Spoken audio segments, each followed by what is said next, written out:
on achète les mêmes chars, les mêmes avions. Alors il y en a qui en achètent que 5, d'autres 150, etc. Moi je crois qu'aujourd'hui, c'est pas égal écrit. C'est un essai d'une quarantaine de pages où j'explique un peu mon parcours politico-théorique et puis à la fin j'explique pourquoi je ne supporte de moins en moins les partis politiques. Et donc le titre, c'est pour supprimer les partis politiques, point d'exclamation, point d'interrogation, car il est évident qu'en démocratie, on a besoin de partis politiques, mais que j'ai rêvé à un moment d'un autre parti politique et que, voilà, c'est aussi le constat d'un échec politique, non pas des autres, mais de ma part. J'avais 39 ans. Hein. La première fois que j'ai voté, d'ailleurs, j'avais les mains moites. Le désenchantement avec l'évolution d'Europe Écologie. Europe Écologie, avec les élections européennes, a été quelque chose d'extraordinaire. On a cru qu'on avait entrouvert une porte, qu'on allait pouvoir faire quelque chose de différent. Et puis, c'est pas le cas. Et donc, c'est l'explication de ce désenchantement. Je veux dire, on a une capacité, si on veut défendre ce projet d'économie sociale, ce projet d'économie... La tentative, c'est de créer cet espace de discussion, justement, qui nous permette de comprendre, d'abord, à quel moment de l'évolution de nos sociétés nous sommes, et peut-être d'influencer les uns et les autres et de rassembler des gens qui ne sont pas simplement écolo-Europa, qui sont simplement encartés, mais des gens qui ont envie de discuter au-delà du fait qu'ils soient dans un parti ou qu'ils ne soient pas du tout dans un parti. Ok.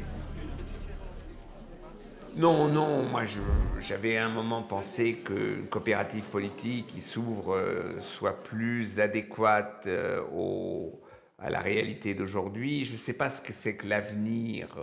Je sais simplement que les partis politiques ont une armure et ils se protègent de la réalité. Alors que je crois que la politique aujourd'hui, c'est d'affronter la réalité, même si elle ne nous plaît pas. Mais si elle nous remet en question, c'est toujours ça la difficulté.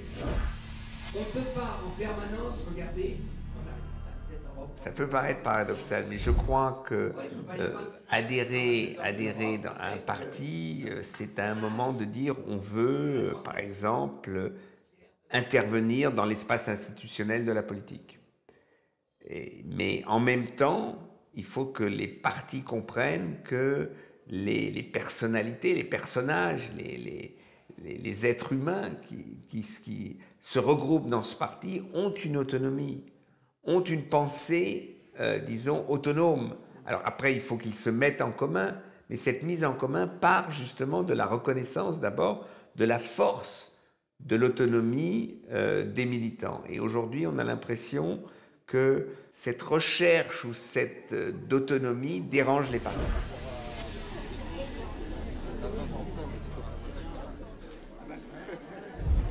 Je crois que les partis politiques, disons, conçoivent maintenant toutes les nouvelles, disons, technologies, Internet et tout ça, mais que comme moyen de propagande. Ce qu'on n'a pas encore compris, c'est en quoi la démocratie participative, par exemple, peut être complètement rénovée par les technologies modernes, par Internet. Et qu'aujourd'hui, on a un fonctionnement classique de réunion, d'assemblée, de vote, disons, dans l'urne, qui ne tient pas justement compte des possibilités que donnerait Internet. Et en cela, je crois que c'est désuet. Vous savez, les militants, disons, si on au sens large, les gens qui veulent s'engager, ils travaillent, ils ont une famille, ils ont des loisirs, etc. Et je crois que d'aller se déplacer un samedi, un week-end, etc., alors que si il y avait des débats sur Internet, ils peuvent y participer la nuit, le matin, enfin comme ils veulent, et ils sont dedans. Alors, de temps en temps, il faut faire des réunions. Je ne veux pas dire qu'il ne faut pas tomber dans l'autre extrême, mais aujourd'hui, l'espace Internet est beaucoup plus participatif, ou peut-être beaucoup plus participatif que les formes d'organisation traditionnelles de partis. Je suis né, conçu, avec la première possibilité biologique après le débarquement Pour les jeunes, c'est compliqué parce que, bon, il y a des jeunes qui s'impliquent en politique, qui militent ou qui manifestent, etc.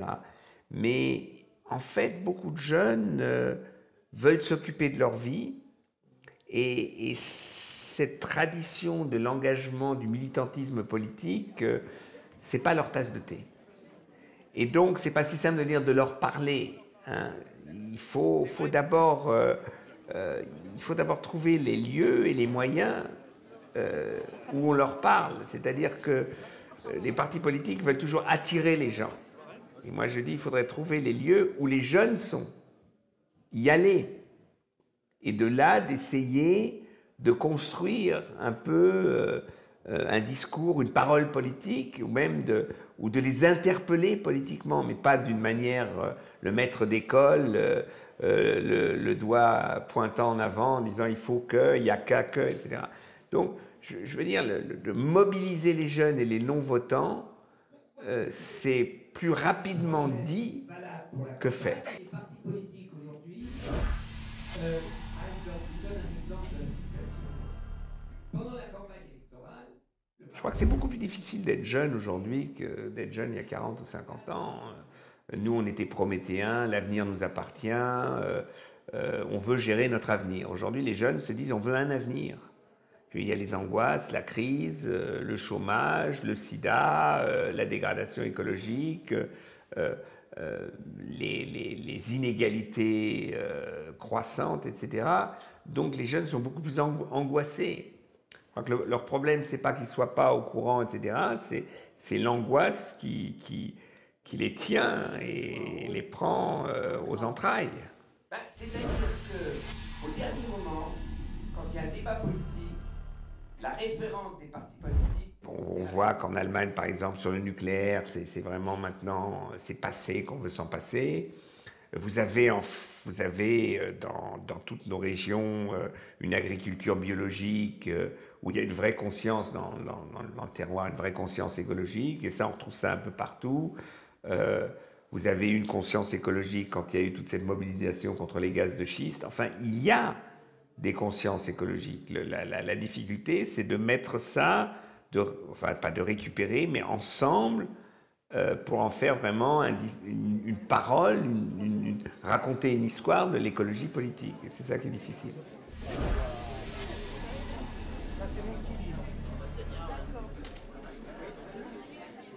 Alors, écoutez, ça c'est un long débat, mais si on attend la fin du capitalisme pour arriver à des réformes écologiques, on est mal barré. Donc il faut faire avec. Mais c'est vrai que l'écologie politique transforme le capitalisme. Donc c'est par les réformes de la transition écologique qu'on réforme en profondeur le capitalisme.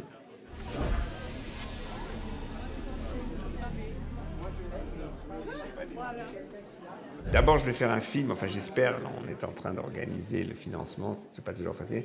Pendant la Coupe du Monde, je veux faire un road movie au Brésil.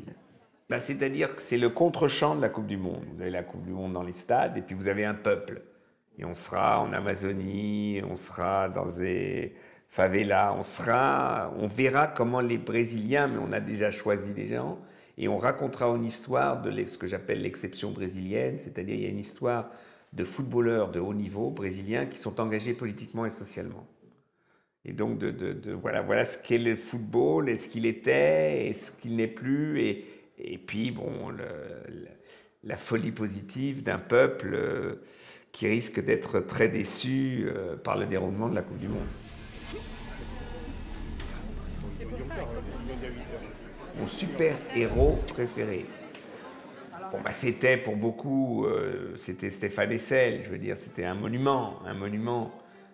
Mais là, je travaille en ce moment sur Bob Dylan. Moi, je trouve que il y a quelque chose de magique avec Bob Dylan. Et je vous dis ça aujourd'hui, demain je dirai peut-être autre chose.